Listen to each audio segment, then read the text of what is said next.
The first night of nikah, there was a lot of excitements and tensions around it, and it's important that we as Muslims know what's the right way to go about it.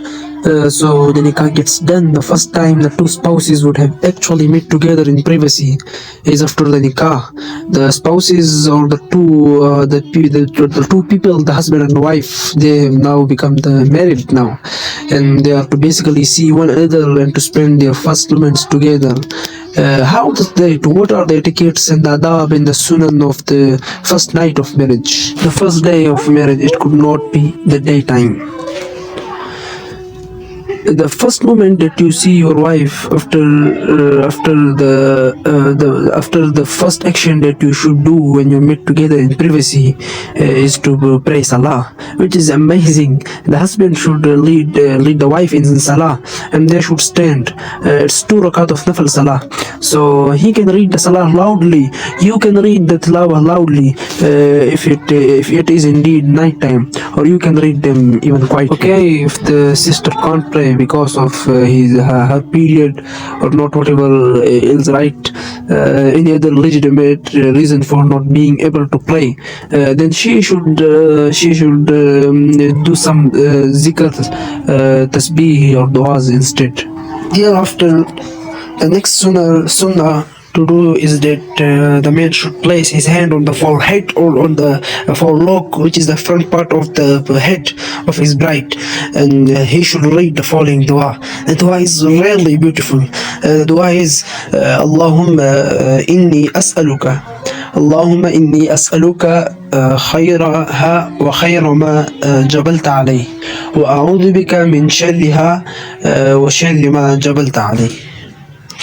So I will repeat the dua. Allahumma inni a'udhu bika min khayriha wa khayri ma jabalta alayh wa a'udhu bika min sharriha wa sharri ma jabalta alayh, which basically means that oh Allah, I ask of you for the good in her, and I take refuge in you from the evil in her. And the second sunnah, you would say that the third thing would be have some sort of drink, because the Prophet, peace be upon him, offered the man to offer his wife some sort of a drink or some sort of a sweet dish or something like dessert. The Prophet, peace be upon him, he when he first saw al-Mu'mineen Aisha radiallahu ta'ala anha wa ardaha, and in the night of the dukhul, the night of the meeting together for the first time as a married couple, he was decorated by Asma binti Zaid binti Sikan radiallahu ta'ala anha. She decorated her sort of and made then her sort of whatever decoration and made beautified her, and then she invited the Prophet, peace be upon him, to come into the room to see her and to sort of unveil her and to sort of meet his wife in privacy for the first time. So at that moment the Prophet Muhammad, peace be upon him, brought with him a cup of milk, and he offered that milk to her, and she initially refused. She was shy, and then eventually she accepted. So number one was salah, the 2 rakat nafil prayer. Number 2 was the dua. Allahumma inni as'aluka min sharriha wa sharri ma jabalta alayh wa a'udhu bika min sharriha wa sharri ma jabalta alayh. And the third one was offering a drink. If everything goes according to plan, or if everything proceeds and you are both comfortable and you are both happy, and if there is intimacy, if there is intercourse, then also there is another dua. And this particular dua is for every time when the intimacy takes place between the two spouses, and that dua is Allahumma janni min ash-shaytana wa janni bish-shaytana ma razaqtana. Oh Allah, keep shaitan away from us and keep shaitan away from what you give rizq to us, what you provide us through this marriage, i.e. our children.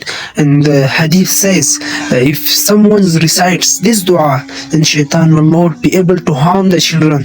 So that's the fourth point, which is to read that dua if there is to be intimacy. Now, a lot of people assume that the first night, so there has to be some sort of intimacy or intercourse, but this is not necessarily a rule. This is not particularly, you can't say it's sunnat or farz or some type of wajib or anything like that. It is completely up to mutual agreement or mutual sort of comfortability. How do you achieve that comfortability? And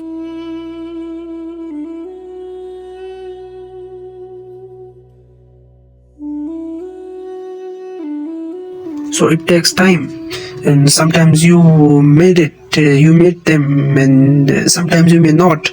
But the main thing is that you should not intentionally sort of delay it. You should not try to play hard to get. Shouldn't like, oh yeah, I got married, I don't care about my wife, so yeah, I'm not going to date just stupids. They're just going to lead some sort of guna or the worst things. It can have adverse effects as well. Someone might think, well, the guy doesn't like me, what have I done wrong? And that can have a long-term psychological impact as well, which is you want to avoid by all means. So it's really important to be comfortable. So talking, maybe sharing a meal, all of that stuff is all the things that will allow for you to become more relaxed, and and then eventually you can proceed with intimacy, or with whatever Allah knows, Allah has permitted for you or written for you, because there's a certain guidelines or intimacy is intercourse. So now you cannot do everything basically which is halal in terms of guidelines. You can do all that. There aren't many, to be honest, because it's all about mutual experiences and a sort of mutual agreements. There aren't many restrictions in that regard, but there are, for example, certain very strict restrictions. One of them is that you can't have intercourse with your spouse if she is in her menstrual cycle, or if she is in her postnatal bleeding. It is completely forbidden in the Quran that you should not, or you should only approach your spouses for intercourse of which is in their times of purity, which is beyond the menstrual cycle and also beyond the nifas. So Hayz is the menstrual cycle, the monthly cycle, and the nifas, which is the postnatal bleeding. She is still your spouse. You are completely okay to express love and affections in any other way. You can hug, you can kiss, you can lie down next to one another, and apart from basically intercourse. Number two is completely forbidden also to approach and to have intercourse through the anus.